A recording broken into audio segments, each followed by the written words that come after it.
Hello everyone, welcome or welcome back to Learno Bio. Let's learn bio with me.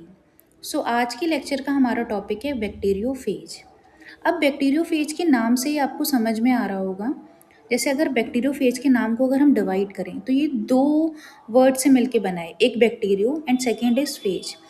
तो phase word जहाँ पे भी आपको biology में दिखाई देगा, फेज का मतलब होता है ईट करना या फीड करना, ठीक है। तो अगर हम वायरस के कॉन्टेक्स्ट में पढ़ें तो बैक्टीरियोफेज वो वायरस होते हैं जो बैक्टीरिया को ईट करते हैं, ठीक है। तो वो वायरस जो बैक्टीरिया को ईट करते हैं उनको हम बैक्टीरियोफेज बोलते हैं।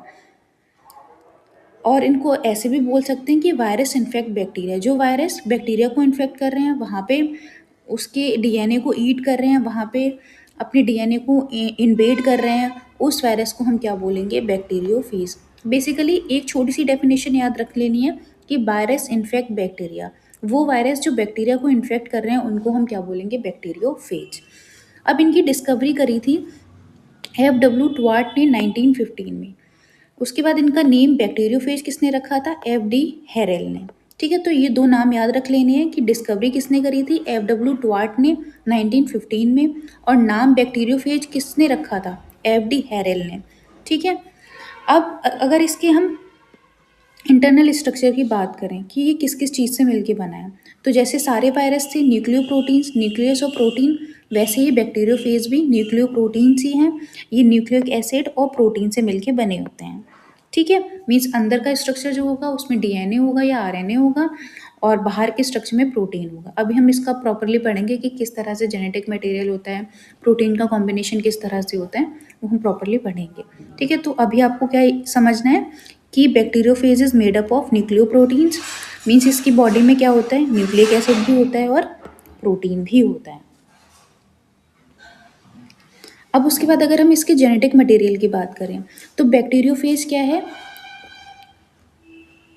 वो वायरस जो बैक्टीरिया को इन्फेक्ट कर रहा है, इसका जेनेटिक मटेरियल क्या होगा, डीएनए, ठीक है। तो इसका जेनेटिक मटेरियल इज डीएनए। लेकिन अब क्या होता है कि F2R17 ये भी बैक्टीरियोफेज के ही एग्जाम्पल्स हैं। इनमें जो जेनेटिक मटेरियल होता है वो कैसा होता है, सिंगल स्ट्रैंडेड आरएनए। और ईटा-174 में भी डीएनए कैसा होता है, सिंगल स्ट्रैंडेड, ठीक है।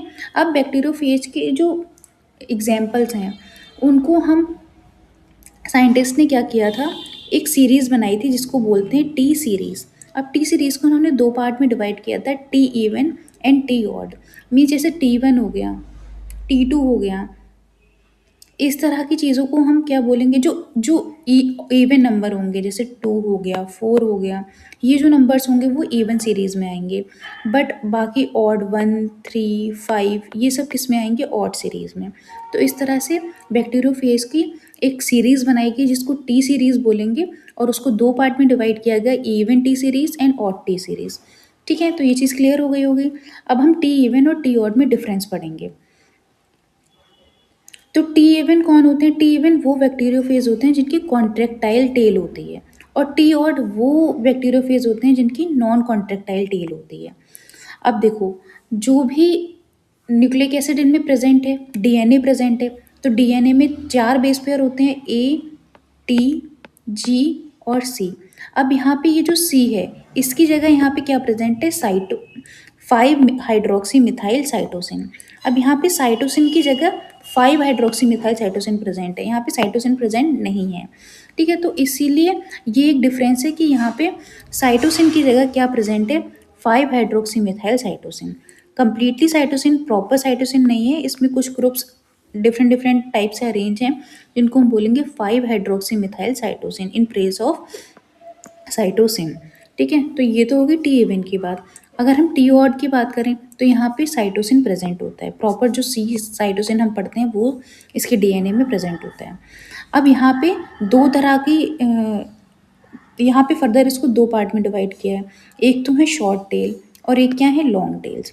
शॉर्ट टेल्स वो होते हैं, वो बैक्टीरियोफेज जिनकी जो टेल है, अभी हम उसका स्ट्रक्चर पढ़ेंगे तो नीचे एक टेल का स्ट्रक्चर आएगा, वो स्ट्रक्चर छोटा होता है तो वो आता है इसमें शॉर्ट टेल में, और अगर स्ट्रक्चर लंबा है तो वो आएगा लॉन्ग टेल में। शॉर्ट में आते हैं T1, T3 और T7। ये कैसे हैं, मोस्टली ऑड हैं, दोनों ही ऑड हैं, but most of the odd किस में आएंगे, शॉर्ट में। बट सिर्फ लॉन्ग टेल में एक आता है जिसको हम बोलेंगे T5। तो T5 एकमात्र ऑड सीरीज का बैक्टीरियोफेज है जिसकी लंबी टेल होती है, बाकी सबकी शॉर्ट होती है। तो ये याद रख लेना है कि टी इवन जो इवन नंबर्स हैं वो टी इवन में आएंगे, टी ऑड जो ऑड नंबर्स है वो ऑड में आएंगे। इसमें क्या है, कॉन्ट्रेक्टाइल टेल है, इसमें क्या है, नॉन कॉन्ट्रेक्टाइल टेल है।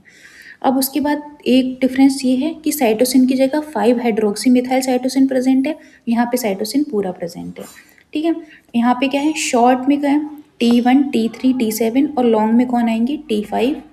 ठीक है, अब उसके बाद अगर हम बैक्टीरियोफेज की स्ट्रक्चर की बात करें तो स्ट्रक्चर देखो, स्ट्रक्चर बेसिकली 3 पार्ट में डिवाइड किया गया है, हेड में, टेल में और नीचे एंड प्लेट। ठीक है, ये जो स्ट्रक्चर दिख रहा होगा वो एंड प्लेट है। अब एंड प्लेट से शुरुआत करते हैं।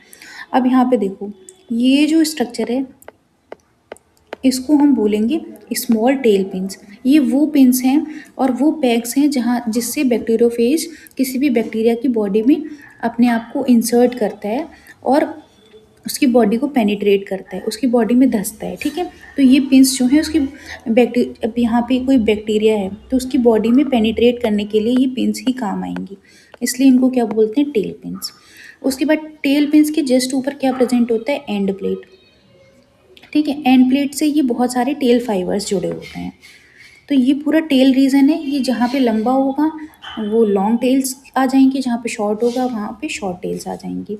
ठीक है, तो वो वही डिस्क्रिमिनेशन जो हमने टी ऑड में पढ़ा था कि जो T1 है, T3 है और T7 है, T7 था ना, हाँ T7 है वो शॉर्ट में है, और बाकी जो लॉन्ग में आएगा वो सिर्फ केवल T5 ऐसा है जो लॉन्ग है। अब देखो, ये एक पार्ट हमने पढ़ लिया कि एंड प्लेट में क्या क्या चीज़ें प्रेजेंट है, टेल पिन और एंड प्लेट से ही क्या क्या जुड़े हुए हैं, ये बहुत सारे टेल फाइबर्स। ठीक है, तो ये तो बात हो गई एंड प्लेट की।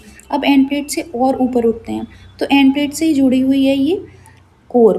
ये जो ये स्ट्रक्चर है इसको हम क्या बोलेंगे, कोर। ठीक है, कोर के ऊपर ये इस तरह से कवरिंग लगी हुई है, शीत लगी हुई है जिसको हम बोलेंगे टेल शीत। ठीक है, ये पूरा पार्ट क्या है, टेल। ये पूरा पार्ट क्या है, एंड प्लेट।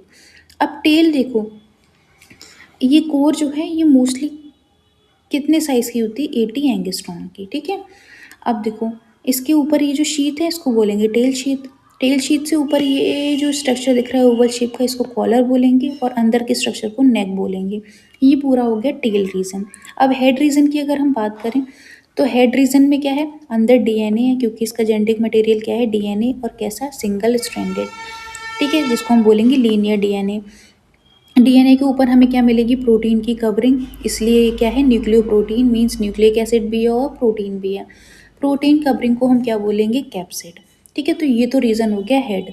तो 3 रीज़न है, हेड, टेल और एंड प्लेट। हेड में क्या क्या प्रेजेंट है, डीएनए, और डीएनए के ऊपर एक प्रोटीन कवरिंग जिसको हम बोलेंगे कैप्सिड। ठीक है, हेड। अब उसके बाद हेड से नीचे आता है नेक, नेक के बाद आता है कॉलर।